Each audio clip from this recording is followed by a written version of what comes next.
სამოქალაქო საზოგადოების განვითარების ცენტრი და Helping Hand ქალთა ფონდის საქართველოს მხარდაჭერით წარმოგიდგენთ გადაცემათა ციკლს ნუ იქნებით ჩუმად. გენდერული სტერეოტიპები ქართულ მედიაში ეს გახლავთ ჩვენი დღევანდელი გადაცემის თემა და სტუმრად ვართ მედიის განვითარების ფონდში ქალბატონი ქეთევან მსხილაძე გახლავთ ჩვენი სტუმარი.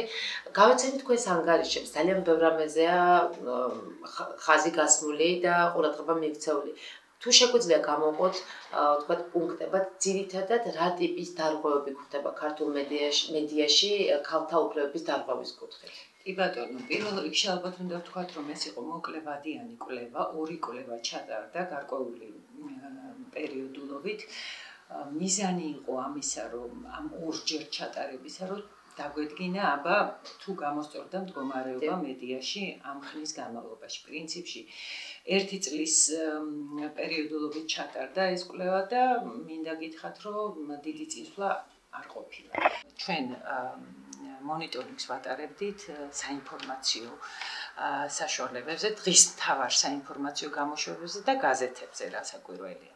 ხო, ძირითადი გენდერული თანასწორობის დაცვის თვალსაზრისით ძირითადი პრობლემები მედიაში არის შემდეგი. ჯერ ესეთი როგორც წესი ინფორმაციის ახალი ამბის წყაროები არიან მამაკაცები.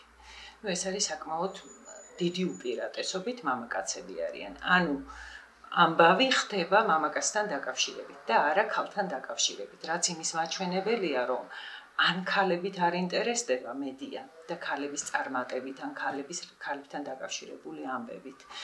ან და რაც არ ამგონია, რომ სიმართლე იყოს, თქვათ, საქართველოში ქალები არაფერს არ აკეთებენ.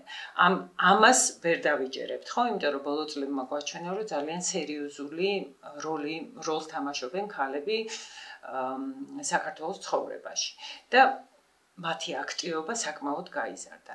მეორე არის ის, რომ ეს წყაროები არ არიან ახალი ამბის ქალები. მეორე არის, რომ რესპონდენტთა შორის გვხვდება ძალიან ცოტა ქალი. მაგრამ აქ უნდა დაუშვათ ერთი რამ, უნდა ვთქვათ, რომ ესეც დამოკიდებულია რა სფეროზე მზადდება სიუჟეტი ან სტატია საგაზეთო. იმიტომ რომ არის სფეროები, მაგალითად პოლიტიკა, ეკონომიკა, თავდაცვა, რა ვიცი მე, აი ამის რომელსაც ბრწყალებში რო ვთქვათ მამაკაცურ სფეროებად რომელიც მიიჩნევა მამაკაცურ სფეროებად, ხო, იმ სტერეოტიპების მიხედვით, რომელიც არსებობს არა მარტო საქართველოში, არამედ ზოგადად მსოფლიოში. მაგრამ არის სფეროები, მაგალითად პედაგოგიკა, ხო, სადაც პირიქით არის, ასე ვთქვათ, ბალანსი გადახრილია ქალბატონების. ესეც გარკვეულ სტერეოტიპს აღრმავებს ის, რომ მაგალითად პედაგოგობა, მასწავლებლობა არის ქალური პროფესია და პოლიტიკა არის მამაკაცური პროფესია. შესაბამისად, ერთი ფაქტორიც უნდა გავითვალისწინოთ ალბათ. მაგალითად, როგორ იგება ჩვენი საინფორმაციო გამოშვებები? ძირითადი თემები ეს არის პოლიტიკური მოვლენები და უსაფრთხოების საკითხები, აქ უკვე ძალოვანი სტრუქტურები ერთვებიან და კონფლიქტის ზონა. თუ გავითვალისწინებთ იმას, რამდენი ქალია პარლამენტში, საკრებულოში, იმ ინსტიტუციებში, რომლებიც მუშაობენ, თქვათ, კონფლიქტოლოგიაზე, ცოტა წინააღმდეგობრივია, ცოტა რთულია ალბათ ჟურნალისტებისთვისაც აქცენტი გააკეთოს, მხოლოდ დაიცვას ეს ბალანსი, როდესაც ქალბატონები არ არიან, იმიტომ რომ ლოგიკურად არ შეიძლება 3 ან 4 სიუჟეტი, რომელიც შეიძლება მაგალითისთვის მომზადეს საკრებულოდან ან პარლამენტიდან, იყოს დატვირთული ერთი და იგივე სახელი. ცხადია, გეთანხმებით, მაგრამ არ არის მასე საქმე. როდესაც ჯერ ესეთი მე მინდა ხაზი გაუსვა ერთ რამეს. როდესაც საუბრობთ გენდერულ ბალანსზე, ეს არ ნიშნავს იმას, რომ 3 კაცი და 3 ქალი ყავდეს რესპონდენტი, ხო? მერე როდესაც გენდერულ ბალანსზე ვსაუბრობთ, ასევე არ ნიშნავს იმას, რომ მანდ-მაინც ერთ სიუჟეტში იყოს. ჩვენ ვსაუბრობთ მაგალითად ამ შემთხვევაში მთლიანად საინფორმაციო პროგრამა, ერთი დღის საინფორმაციო პროგრამაში. როდესაც ერთი დღის საინფორმაციო პროგრამაში 3 პოლიტიკური ნიუსი გადის, ახალი ამბავი, 3 სიუჟეტი და 3-ვე სიუჟეტი ერთი მეორეს მიყოლებით, არც ერთ სიუჟეტში არ არის ქალი წარმოდგენილი.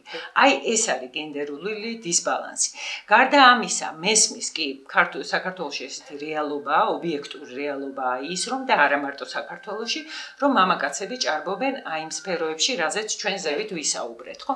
მაგრამ დარწმუნებულია შეუძლებელია რომ იმავე სფეროში მაგალითად სამ მამაკაცს რო გამოკითხავ ერთი ხალი ვერ მოძებნო და ვერ აიღო მისგან კომენტარი. არის კიდე ერთი პრობლემა, ეხლა სატელევიზიო მედიას ზოგადად, როდესაც საინფორმაციო სამსახურისთვის ამზადებს სიუჟეტს, იმას ყოველთვის ჟურნალისტს აქვს შეზღუდული დრო და უწევს ცაითნოთში მუშაობა. ამიტომ მაგალითად პარლამენტში, როდესაც ამზადებს პარლამენტიდან რაიმე სიუჟეტს, რომელიღაცა კანონზე, ხო? იქ რახან მამაკაცების სიმრავლეა, უფრო ადვილია ამ მამაკაცის გამორჩევა და მისგან კომენტარის აღება და ქალის მოძებნას, ქალი პარლამენტარის მოძებნას შესაძლოა დრო ჭირდება და ამისათვის შეიძლება არ ეცალოს ჟურნალისტს, მაგრამ მაინც უნდა სცადოს და გააკეთოს ეს. სხვა საქმეა ბეჭდვითი მედია, იქ ხო არის საშუალება ამის. აქ ხომ არ ვაწყდებით კომპლექსურ პრობლემას მთლიან რედაქციის და თქვათ არაკონკრეტულად ჟურნალისტების. როდესაც მუშაობა თქვენაც ბრძანეთ ესეთ სწრაფ ტემპში, შესაძლოა შენ რაღაც ვერ დააბალანსო, მაგრამ ამისთვის არსებობს ეს გუნდი, რომელმაც უნდა უზრუნველყოს. რამდენად პროფესიონალურად უდგებიან თქვენი კვლევის მიხედვით თუ შეიძლება განსაზღვროთ რედაქტორები, გამომშვები რედაქტორები, ნაკლებად პროდიუსერები, საინფორმაციო სამსახურის ხელმძღვანელები თუ აქცევენ ამას ყველაფერს? მე ვფიქრობ, რომ ჩვენმა კვლევამ რაც აჩვენა, არ აქცევენ, იმიტომ რომ პროდიუსერი რო იყოს, ასე ვთქვათ, გენდერ მგრძნობიარე, ანუ იცოდეს, კონდეს საკმარისი ინფორმაცია და იცოდეს გენდერული თანასწორობის ფასი, იმიტომ რომ გენდერული თანასწორობა რა არის? კაცის და ქალის თანასწორობა, ფიზიკური ანის ხო არ არის? ეს არის უფლებრივი თანასწორობა, ხო? მაშინ პროდიუსერი აუცილებლად დაავალებდა ჟურნალისტს და ეტყოდა, რომ აი მიდი ამ სიუჟეტს რო აკეთებ, აუცილებლად ერთი ქალი რესპონდენტი მაინც ჩაწერე, იმიტომ რომ პრინციპში საინფორმაციო სივრცეში ქალის მოსაზრება არ ისმის მხოლოდ მამაკაცების მოსაზრება. ამ დროს შეიძლება მამაკაცებსაც ცხადია, ყველას განსხვავებული და ყველა ინდივიდია, მაგრამ აი ქალის პერსპექტივიდან დანახული პრობლემები, საკითხები არ ისმის. ქალის პერსპექტივიდან მაგალითად სიუჟეტებს რო უყურებ ახალ ამბებს, ქალის პერსპექტივიდან დანახული არის მხოლოდ მაგალითად სოციალური პრობლემები. თითქოს წყლის უწყლობა ან უშუქობა ან ცუდი გზის არსებობა მარტო ქალს აწუხებს და კაცს არა. იგივე დევნილთა საკითხებს იგივე დევნილთა საკითხები ყოველთვის ქალები გამოყავთ, ქალები არიან რესპონდენტები. ამ დროს ზუსტად ისევე აწუხებთ მამაკაცებს ის პრობლემები, იგივე ბიმ სახლის არ ქონა და ასე ვთქვათ, ცუდი ყოფითი პრობლემები, მაგრამ ესეც არის აი ზუსტად იმ სტერეოტიპის შედეგი, რაც არსებობს და რაც ესე ღრმად არის გამჟდარი, იმიტომ რომ ჟურნალისტი ასეთ სიუჟეტს რო ამზადებს, მიდის ქალთან კომენტარის ასაღებად. ქალ რესპონდენტს ეძებს.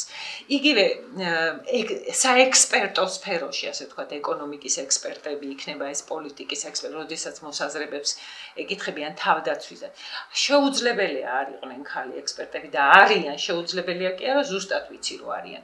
უბრალოდ ესეც არის გარკვეული, შეიძლება ცოტა ჟურნალისტების ზერელე დამოკიდებულებასაც დავაბრალოთ, ან სიზარმაც, ეს ხა არ მინდა მე ზარმაცი უწოდო, მათ ისეთი მძიმე სამუშაოა საერთოდ ჟურნალისტის სამუშაო, მაგრამ როგორც ვიცით, აქვთ სიები, ხო, ექსპერტების და პირდაპირ ურეკავენ, მაგრამ ამ სიის გაფართოებაზე უნდა იმუშაოს ჟურნალისტმა, პროდიუსერმა, რედაქციამ და იქ ჩართონ შეეცადონ რომ ქალი რესპონდენტები, ექსპერტები მოძებნონ და მაშინ ჟურნალისტს, როდესაც საიტნოთშია და უცბად აქვს სიუჟეტი გასაკეთებელი, ხო?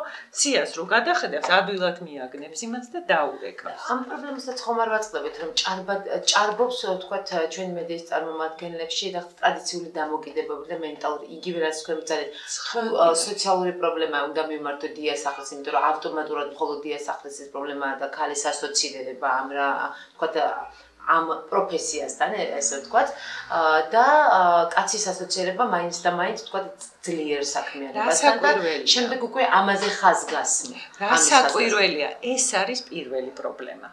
ეს არის ის პრობლემა, ანუ ამ სტერეოტიპებით ცხოვრობს მთელი საზოგადოება. ეს ჟურნალისტიც ამ საზოგადოების ნაწილია და ამ საზოგადოებაში აღზრდილი და გაზრდილი ადამიანია. იმდენად რომ ჟურნალისტები ვერც კი ხვდებიან, რომ სტერეოტიპულად აშუქებენ და სტერეოტიპულად აზროვნებენ და აშუქებენ ამა თუ იმ საკითხს. ეს ყველაფერი მოდის ინფორმაციის ნაკლებობით ამ გენდერული თანასწორობის და გენდერის საკითხის შესახებ.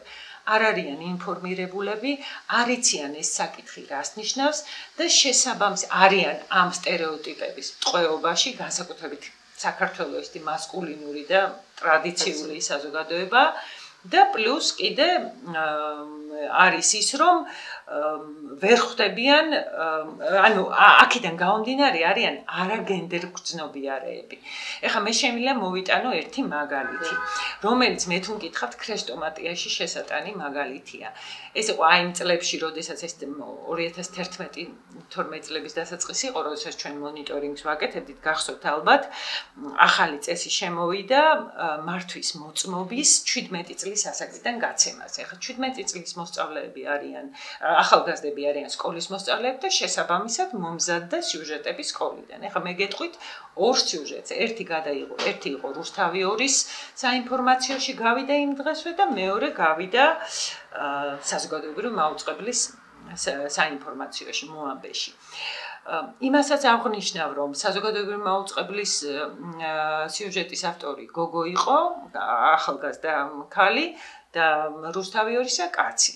ორივე სიუჟეტი იყო გადაღებული სკოლაში, ორივე იწყებოდა ცხადია სკოლის კადრებით, მაგრამ რუსთავი 2-ის სიუჟეტში სულ ბიჭები იყვნენ რესპონდენტები, სულ ერთადერთი რესპონდენტი ქალი იყო დედა მოსწავლის, ესეც სტერეოტიპია, რომ დედამ უნდა იზრუნოს შვილზე და დედამ უნდა იღელვოს შვილზე და ინერვიულოს და არა მამა გარეთ უნდა იყოს, ხო? ესე იგი მამა თითქოს არაფერ შუაში არ 17 წლის ახალგაზრდა მანქანაზე რო დაждდება და მართავს, მარტო დედამ უნდა ინერვიულოს.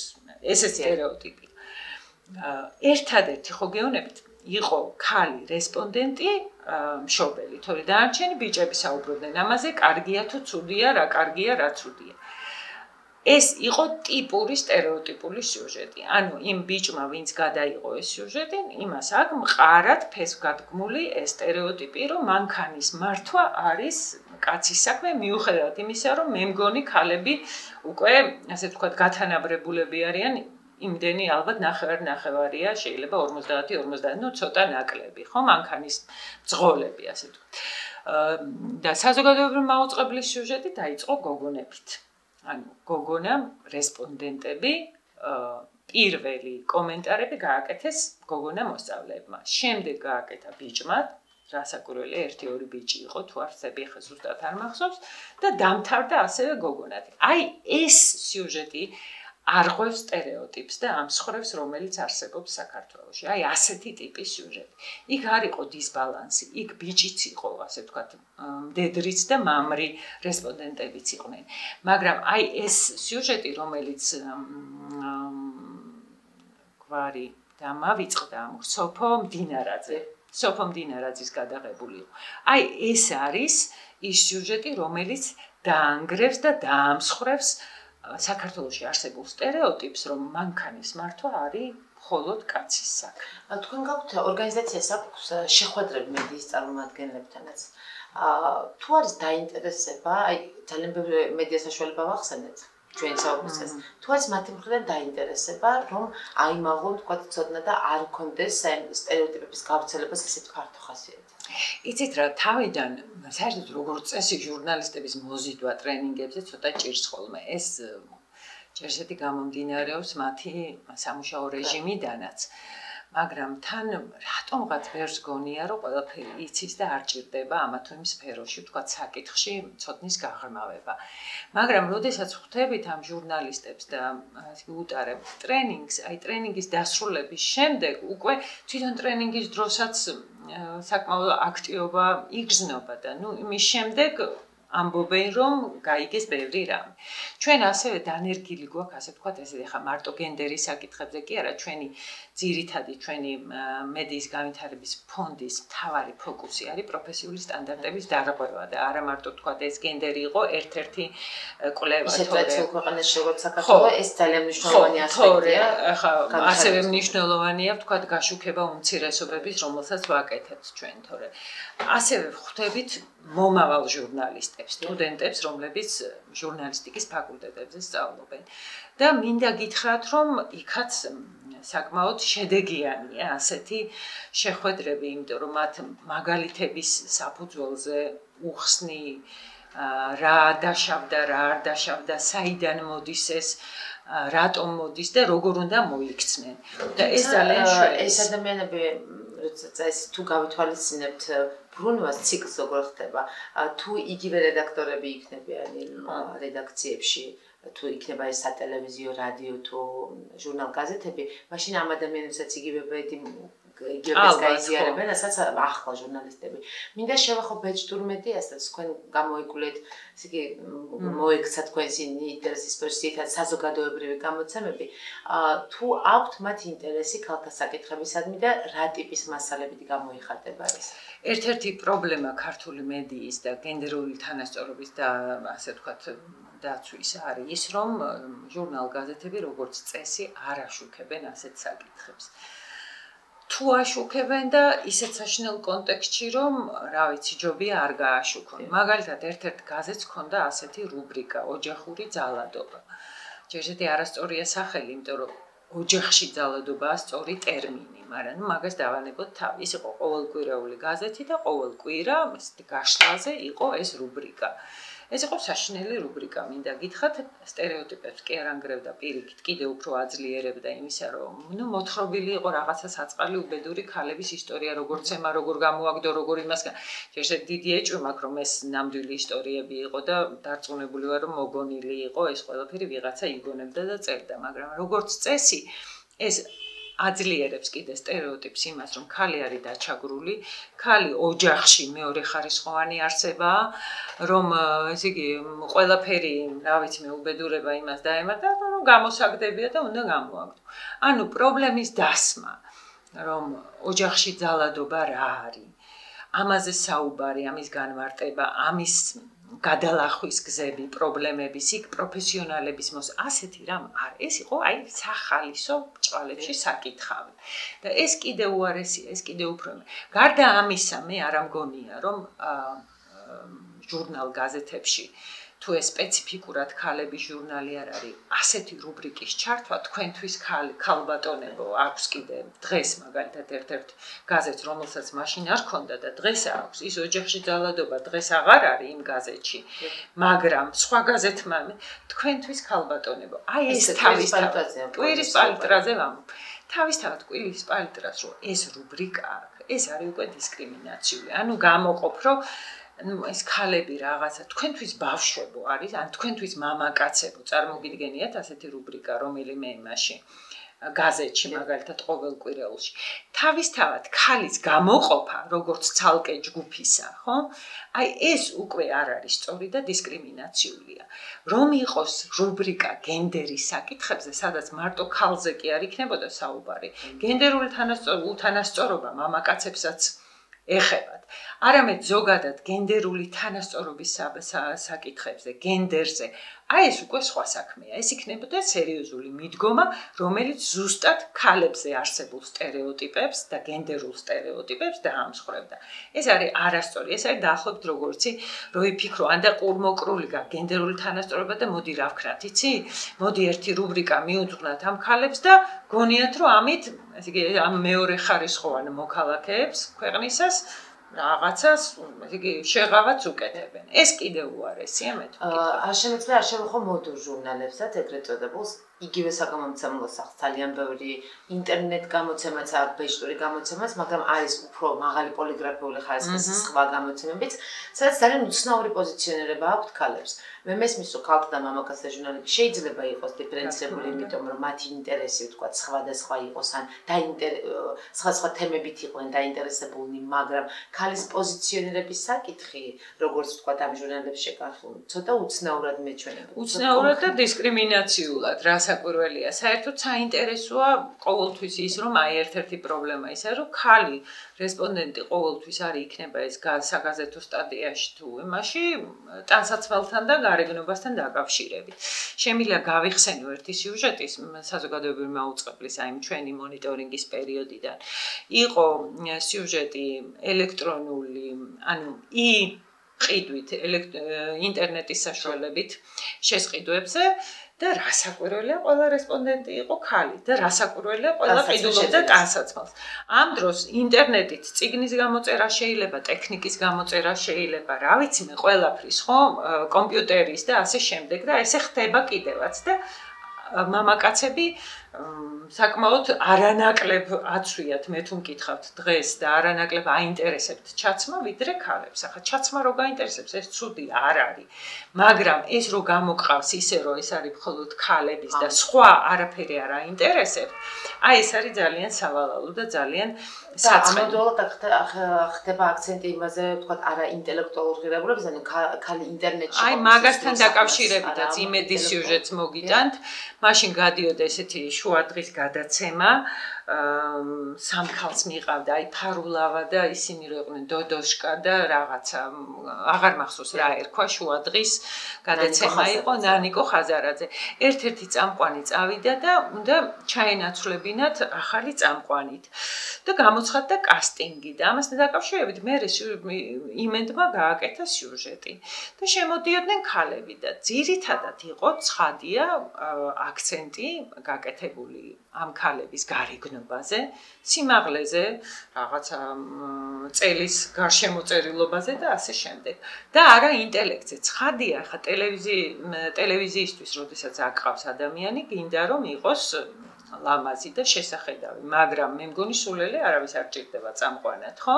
და აი იმ სიუჟეტში როგორც ის მომზადდა, ძირითადად ხაზგასმული იყო გარეგნული მხარეები და თვისებები და არა ვთქვათ, სხვა რაც ჭირდა, იგივე მეტყველება, იგივე აზროვნება, იგივე კითხვის დასმა. მაგრამ ეს განაიქიდან გამოვიდა, რომ იმ სიუჟეტის ავტორმა იმას გონია, რომ კარგი გააკეთა, იმიტომ რომ არ ესმის ეს რას ნიშნავს, არ აქვს ამაზე ინფორმაცია. და ავტომატურად მივდივართ იმისკენ, რა რეკომენდაციები შეიძლება მივცეთ ამ ფალს, როგორ შეიძლება ეს პრობლემა გამოიწვიოს, იმიტომ რომ პარლამენტში შეიქმნა კომიტეტი გენდერული თანასწორობის, თუმცა ვერ ვიტყვით, რომ ჩვენი პარლამენტარები გვაძლევენ მაგალითს გენდერული თანასწორობისა. იქნება რაღაც კომისიები, არის კანონი, მაგრამ რატომღაც ეს მოქმედებაში ყოველთვის ნაკლებადაა. ну ალბათ იმის გამო რომ კონტროლის მექანიზმია სუსტი, მაგრამ აი ამ პირობებში, აი ამ ვითარებაში, როდესაც მუდმივი პოლიტიკური ცვლილებებია, უფროსებიც იცვლებიან, რედაქტორებიც, ხელმძღვანელებიც, რა უნდა გააკეთონ რიგითმა ჟურნალისტებმა, რომლებიც ვთქვათ პოტენციალ ადამიანებმა, რომლებიც არიან პოტენციური გამავრცელებლები ინფორმაციის, ასე ვთქვათ. ხო, პირველ რიგში პოლიტიკოსებს შევეხები პარლამენტარებს, იმიტომ რომ მე ბევრი პოლიტიკოსისგანაც მომისმენია, ძალიან დისკრიმინაციული გენდერული ქალებისგანაც, იმიტომ რომ ვერ ხვდებიან. ანუ განა იმიტომ რომ სპეციალურად ეტყობათ, რომ ვერ ხვდებიან რაზე საუბრობენ. ასე რომ ეს არის ძალიან ისეთი დაუმუშავებელი და ახალი თემა საქართველოსთვის მიუხედავად იმისა, რომ უკვე დაახლოებით 10 წელია გენდერული ორგანიზაციები მუშაობენ. მე მყავს ბევრი ჩემი ირგვლივ ნაცნობი მეგობარი, რომელიც სპეციალისტია გენდერის საკითხებში და ტრენინგებს ატარებენ დაწყებული დედაქალაქში დამთავრებული რეგიონებით.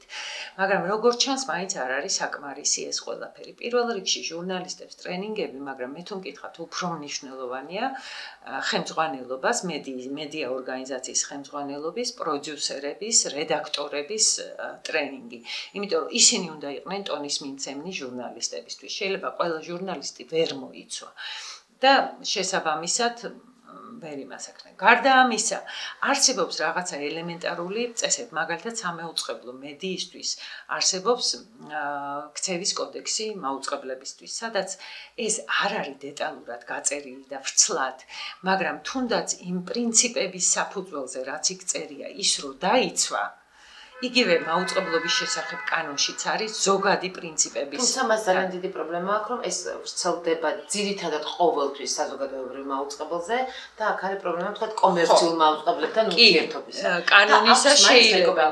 კანონისა შეიძლება, მაგრამ ხო, რეკომენდაციის ხასიათი აქვს, მაგრამ ეს რეკომენდაცია ხა მანდამაინც უნდა თქვა დაგიჭირონ მაგის გულისთვის უხეშად რო თქვა თან დაგაჯარიმონ, ხო?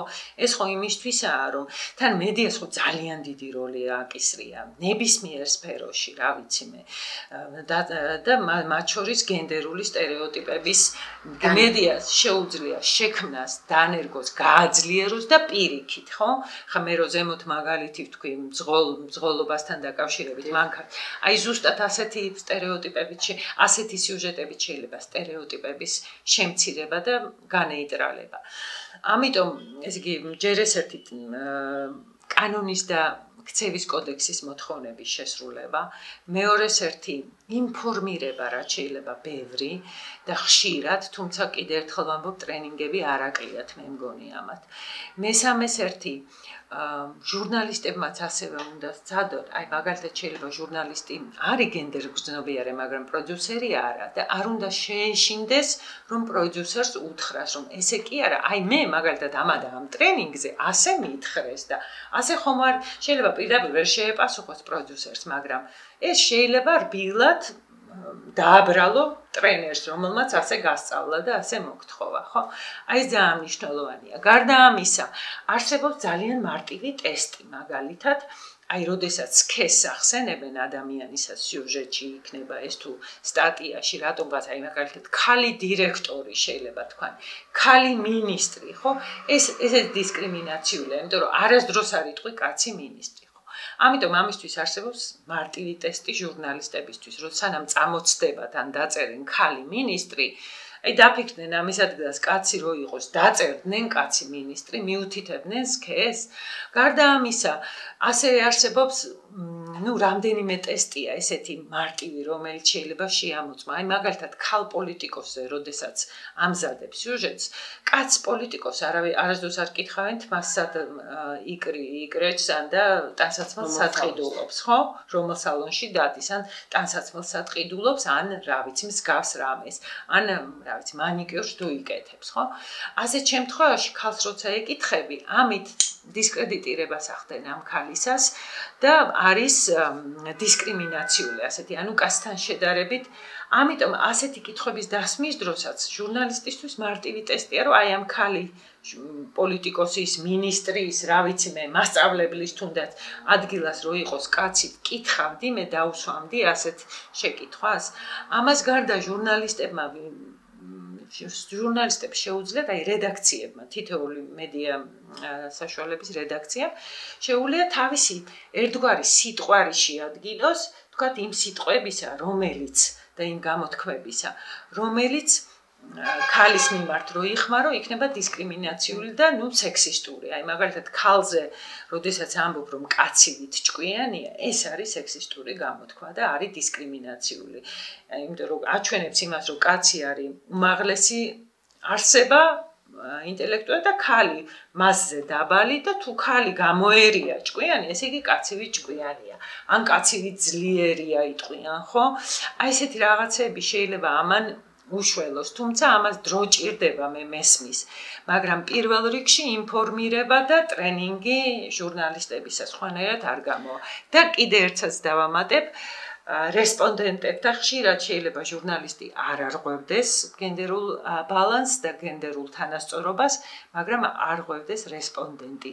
ჟურნალისტს უნდა შეეძლოს რესპონდენტთან პაექრობა ასეთ შემთხვევაში და იმის დაფიქსირება, რომ ეს მისი, ანუ რედაქციის, ჟურნალისტის უკან ხო რედაქცია დგას, რედაქციის აზრი არ არის, რომ ეს არის რესპონდენტის აზრი და რედაქცია ამას არ ეთანხმება. მინდა გამოვიხმაუროთ თქვენს ნათქვამს პოლიტიკოს ქალებთან დაკავშირებით, ქალის ცხოვრების წესის ასახვა შეიძლება სიუჟეტში მოხდეს, მაგრამ ეს არ უნდა იყოს აქცენტირებული, როგორც ვთქვათ, იმის ცხადყოფა, რომ ამ ქალს აქვს რაღაც სისუსტეები, ან დიდიური ქალი, რაც ხშირად ხდება. არანაკლებ მნიშვნელოვანია ის პრობლემები, რაც არის გასართობ გადაცემებში და ალბათ უფრო მეტია ვიდრე საინფორმაციოში, თუმცა ის რეკომენდაციები, რაც თქვენ გაეცით, ასე ვთქვათ, ჩვენი მაყურებლისთვის, მე მგონი ეხება ყველა გადაცემას, რომელიც გადის მედიის საშუალებით და ნებისმიერ იმ პროდუქტს, რომელსაც ჩვენ ვაერთიანებთ ახალი ან ძველი მედიის ნიშნის ქვეშ. ძალიან დიდი მადლობა საინტერესო საუბრისთვის. მედიის განვითარების ფონდის წარმომადგენელი ქალბატონი ქეთევან მსხილაძე გახლდათ ჩვენი სტუმარი, ჩვენ საუბრობთ გენდერული სტერეოტიპების თემაზე. ქართულ მედიაში ამ თემაზე მხოლოდ მედიის წარმომადგენლები ვერ იმუშავებენ, აუცილებელია საზოგადოების აქტიურობაც, საზოგადოებამაც უნდა უბიძგოს მედიას გახდეს უკეთესი, ამიტომ გაგვიხარდება თუ ჩვენი მაყურებელი იქნება სწორედ იმ საზოგადოების წარმომადგენელი, რომელიც ხელს შეუშლის სტერეოტიპების ნგრევას და არა შენების პროცესის ხელშეწყობას. დიდი მადლობა.